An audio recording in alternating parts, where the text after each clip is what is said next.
உண்மையில் வழக்கங்கள் மாம்பழத்தின் சுவைக்கு இணையானதே. பிஞ்சாக இருக்கும் வேளையில் கசப்பான சுவையை நல்கும். காயாக இருக்கும் வேளையில் அதன் சுவையானது புளிக்கும். அச்சுவையை விரும்புகின்றவர்கள் அக்காயை சுவீகரிக்கின்றார்கள். ஆனால் சிறிது காலத்திற்கு பிறகு அது மதுரமான சுவையை நல்குகிறது. அதை அனைவருமே விரும்புகின்றார்கள்.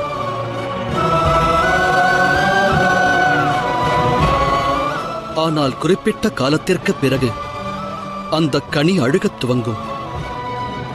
அதிலிருந்து துர்மணம் வீசும் கங்கை மைந்தரே, அதை உண்பவர்கள் நோய்வாய்ப்படுவார்கள். முடிவில் அக்கனி எவருக்கும் பயன்படாத நிலையை அடைகின்றது. அனைவரும் அதை புறக்கணிப்பார்கள்.